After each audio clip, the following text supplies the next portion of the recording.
Qu'est-ce que le Web 3.0? Est-ce que c'est réellement l'avenir d'Internet? Est-ce que ça va devenir un géant de la technologie comme Facebook ou Google? Dans cette vidéo, on va voir ce qu'est le Web 3.0, comment il a fait son apparition, et plus important encore, comment ça pourrait révolutionner le monde dans lequel on vit.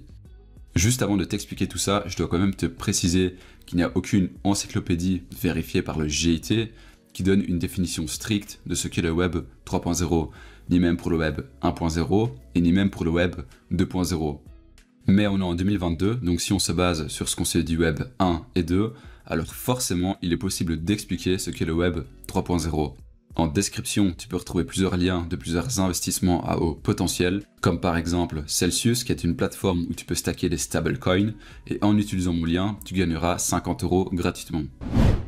Du coup, commençons par parler du Web 1.0 pour voir ce qu'était Internet entre les années 1990 et 2005. À cette époque-là, Internet c'était juste un tas de pages web avec plein de statistiques ou diverses informations. C'était des pages où il n'y avait aucune interaction entre plusieurs personnes du monde entier. Et à ce moment-là, on était encore très loin des sites web où tu peux créer des comptes pour ensuite te connecter au site. Et plus encore, les sites web qui étaient visualisés par les utilisateurs n'étaient même pas rémunérés. Car vu que le principe de se connecter n'existait pas, alors forcément il était impossible de faire par exemple un paiement. Et en plus de ça, la publicité ADS n'était pas encore présente. En gros, c'était comme un Wikipédia géant où tu pouvais retrouver uniquement diverses informations. Ensuite, évidemment avec le temps, ça a évolué petit à petit, comme par exemple l'apparition de JavaScript ou Flash, qui eux ont vraiment été primordiales pour Internet, car ils ont apporté énormément de nouvelles fonctionnalités. Donc, pour résumer le Web 1.0, les consommateurs allaient sur Internet pour uniquement s'informer, parce que c'était au final la seule chose possible à faire.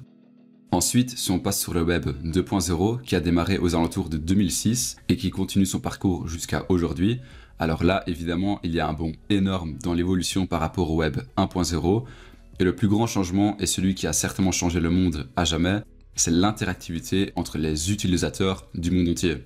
Et en plus de ça, non seulement tu pouvais commencer à obtenir des milliards d'informations grâce à de simples pages web, mais les pages web pouvaient aussi commencer à obtenir des informations sur toi et grâce à toi. Alors c'est à ce moment-là précis que ces sociétés qui sont centralisées ont commencé à collecter des informations sur nous-mêmes pour pouvoir évoluer en termes de contenu qui sera proposé à chaque utilisateur, ce qui amène à une mise totale de côté de la gestion de la confidentialité des utilisateurs. Et pire, les utilisateurs ne savent pas eux-mêmes ce qu'il se passe avec leurs données, qui sont collectées sans leur accord. Le début de tout ça, ça a été aussi symbolisé par la publicité, et du coup la monétisation des grosses plateformes, et Facebook comme YouTube ont pu commencer à gagner des sommes très importantes grâce aux annonceurs. Le Web 2.0, c'est réellement le début du ciblage de la publicité, et grâce à ce ciblage, qui commençait petit à petit à être très puissant, alors évidemment ça a attiré énormément de grosses sociétés. Par exemple, il y a quelques années, quand Facebook était encore le réseau social le plus exploité, c'était les débuts des fils d'actualité qui étaient totalement différents chez tout le monde, parce qu'ils dépendaient des centres d'intérêt de chacun. Et ça, c'est une notion très importante pour différencier le Web 2.0 et 3.0. Pour résumer simplement le Web 2.0, c'est comme le Web 1.0, sauf qu'il y a de l'interactivité de la part du monde entier, que ce soit de la part des consommateurs ou des annonceurs, et surtout des plateformes centralisées comme Facebook, Instagram, YouTube, Twitter, TikTok. Enfin bref, c'est là où on en est aujourd'hui, et si maintenant le Web 2.0 disparaît du jour au lendemain, alors évidemment l'économie mondiale s'effondre, puisque tout repose sur ce Web 2.0. Avant de passer au Web 3.0, je vais te parler des problèmes de la centralisation, et je vais aussi t'expliquer en quelques mots la décentralisation. À la base, Internet devait être basé sur la décentralisation, mais c'est une chose qui au fur et à mesure du temps et au fur et à mesure de l'évolution a totalement été mise de côté. Comme par exemple avec l'entrée du système d'exploitation Microsoft, à partir de ce moment-là, Internet se dirigeait petit à petit vers la centralisation totale. Et aujourd'hui, dû aux GAFA, c'est tout Internet qui est centralisé, car en exploitant tous les serveurs, c'est eux qui détiennent et stockent toutes les données de tous les utilisateurs du monde entier. Le problème de la centralisation, c'est que personne n'a aucune idée de l'utilisation des données récoltées, et surtout personne ne connaît ses limites. Pour concrétiser ce que je raconte, prenons l'exemple de Snapchat. Snapchat est centralisé, les données que récolte Snapchat sont seulement des informations tirées de vidéos ou photos, qui sont normalement censées être supprimées après 24 heures. Mais comme on entend souvent, tout ce qui est sur Internet reste à jamais sur Internet. Et la cause vient principalement de la centralisation. Et c'est bien ça le problème. Les utilisateurs ne stockent aucune donnée qui leur appartient, mais les GAFA stockent tout. Et justement, par rapport à ça, j'ai une petite question. Que feriez-vous si toutes vos données de Snapchat fuitent à cause d'une cyberattaque? Malheureusement, la réponse est simple, vous ne pourrez rien faire, car aucun utilisateur a le pouvoir de faire quoi que ce soit avec les données qui sont stockées. Pour comprendre l'avancement et l'engouement autour de la décentralisation, il faut retourner quelques mois en arrière. Tu t'en souviens certainement, le 4 octobre 2021 a été symbolisé par la panne internationale de tout le groupe Facebook, qui est centralisé, comprenant Facebook, Messenger, WhatsApp, Instagram et Oculus, laissant pendant plus de 6 heures plus d'1 milliard d'utilisateurs sans accès. Alors c'est pas du tout la première fois que ça arrive, mais c'est la panne la plus importante qui a été enregistrée depuis le début de l'ère d'Internet. Contrairement à ce qu'on pourrait croire, cette panne n'a pas seulement privé l'accès aux plateformes, mais ça a entraîné des perturbations assez importantes, comme par exemple perturber la communication de plusieurs centaines de milliers d'entreprises, et si on regroupe toutes ces entreprises entre elles, c'est plusieurs centaines de milliards de dollars qui ont été perdus. Rien que pour Facebook, on tourne aux alentours de 6 milliards de dollars en perte, en seulement 6 heures. Mais cette panne, elle a révélé un autre gros problème dont très peu de personnes étaient au courant, c'est le danger présent quand tu utilises une infrastructure partagée et centralisée.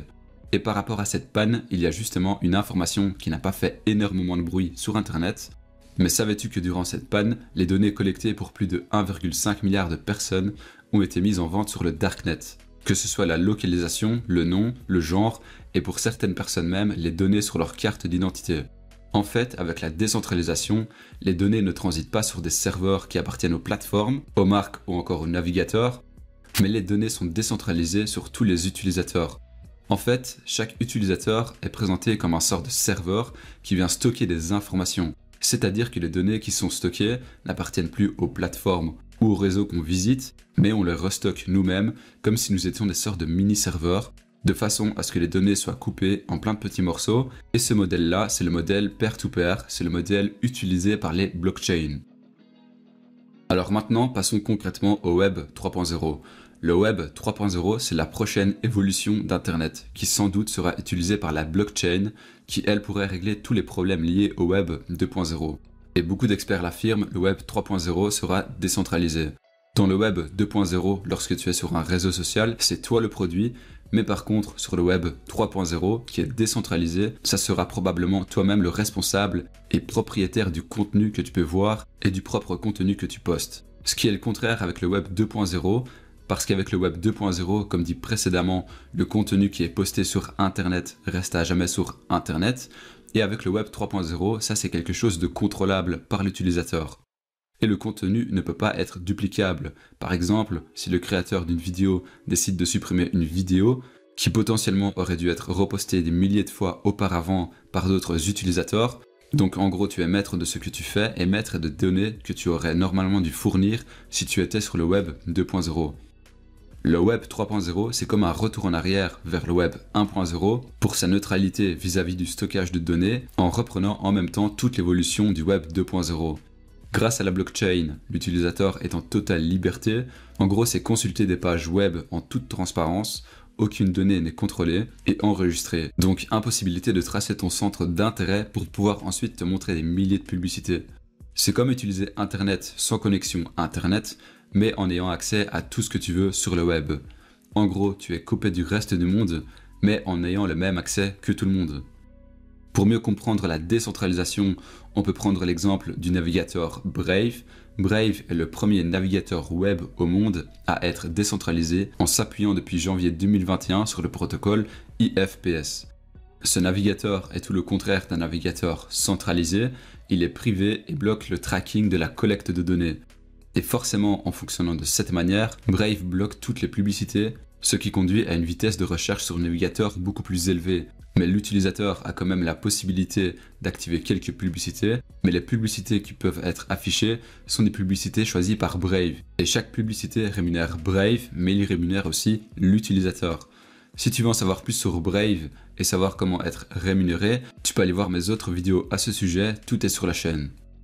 Si on compare le Web 3.0 à Brave, le Web 3.0 En plus d'avoir toutes les caractéristiques que j'ai dit précédemment, il sera aussi beaucoup plus rapide, voire presque instantané, parce qu'il n'y a aucun élément interne ou externe, visible ou caché, sur les pages web que tu visites.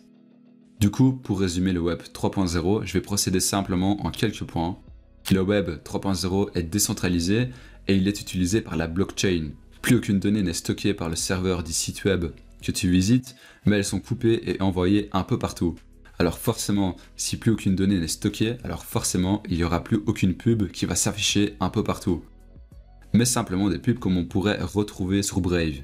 Donc ce sont des pubs qui n'ont aucun lien avec ce que tu as pu visiter auparavant, ce sont les mêmes pubs pour tout le monde. Les sociétés qui s'intéressent petit à petit au Web 3.0 ne sont pas des concurrents l'un l'autre, car pour la blockchain, donc pour le Web 3.0, ils doivent collaborer ensemble pour devenir solides. Et leur but à tous, c'est que le web devienne plus juste et sans lacunes.